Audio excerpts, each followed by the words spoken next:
નમસ્કાર, સંદેશ ન્યૂઝના ડિજિટલ પ્લેટફોર્મમાં હું છું આપની સાથે માલવી। અમદાવાદમાં 13 જે પોલીસ કર્મીઓ છે તેમની બદલી કરવામાં આવી છે અને જિલ્લાભરમાં જો આ બદલી કરવામાં આવે તો કેટલો ફેરફાર થઈ શકે છે, કારણ કે અત્યારે ડીજીપી વિકાસ સહાયે જે તપાસ છે તેના આદેશ આપ્યા છે।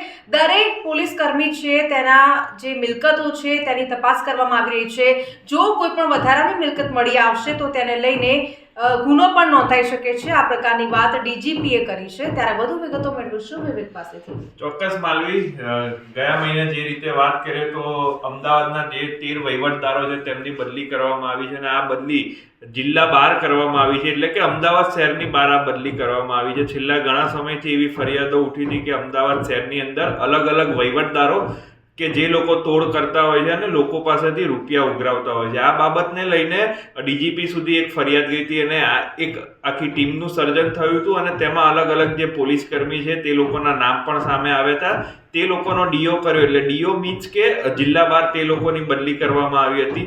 પરંતુ અહીંયાથી આ વાત અહીંયા પૂર્ણ નથી થતી। આ જે 13 લોકોની બદલી કરવામાં આવી હતી તેમાંથી 3 થી 4 કોન્સ્ટેબલો ગુજરાત હાઈકોર્ટ સુધી લડત આપવા માટે ગયા હતા, પરંતુ મહત્વની વાત એ છે કે તેમની લડત શરૂ થાય એ પહેલા જ ડીજીપીએ ગઈકાલે એક વાત કરી હતી અને એ વાત એવી હતી કે આ જે તમામ 13 કોન્સ્ટેબલો છે, હેડ કોન્સ્ટેબલો છે, તેમની જે મિલકતો છે તેની સામે તપાસ કરવામાં આવશે। એટલે ચોક્કસથી કહી શકાય માલવી કે એસએમસી એટલે કે જે સ્ટેટ મોનિટરિંગ સેલની જે ટીમ છે, જે નિર્લિપ્ત રાય છે, તે આખી ટીમને હેન્ડલ કરશે અને તેમની અંડરમાં પણ એક ટીમ હશે, તે આ જે વહીવટદારો છે તે વહીવટદારોના મિલકતની તપાસ કરશે। જો મિલકતમાં કંઈક બી આડું અવડું હશે, એટલે કે જે પગાર છે તેને પગાર કરતાં વધારે જે મિલકત હશે તો તેવા કોન્સ્ટેબલોની સામે ગુનો પણ નોંધાઈ શકે છે, મિલકત જપ્ત સુધીની કાર્યવાહી થઈ શકે છે માલવી। એટલે ચોક્કસથી કહી શકાય કે જો આવો કોઈ પણ ગુનો નોંધાશે તો અમદાવાદ પોલીસ નહીં પરંતુ ગુજરાત પોલીસ માટે આ ખૂબ મોટું પગલું કહી શકાય અને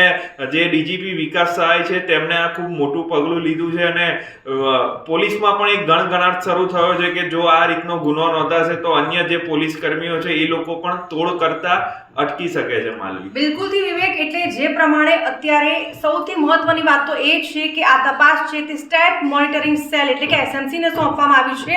ત્યારે હવે જે પોલીસ બેડાની અંદર ફફડાટ જોવા મળી રહ્યો છે ને એવું નથી કે ભ્રષ્ટાચાર માત્ર પોલીસ ખાતામાં થાય છે, એવા દરેક સરકારી ખાતામાં ભ્રષ્ટાચાર થતો જ હોય છે અને જો આ પ્રકારની કાર્યવાહી કરવામાં આવે તો ભ્રષ્ટાચાર ઘણા અંશે ઓછો થઈ શકે છે। તમારું શું કહેવું છે કમેન્ટ કરીને ચોક્કસથી જણાવજો અને આવા જ અપડેટેડ વિડીયોઝ જોવા માટે સંદેશ ન્યૂઝના ડિજિટલ પ્લેટફોર્મ સાથે જોડાયેલા રહો।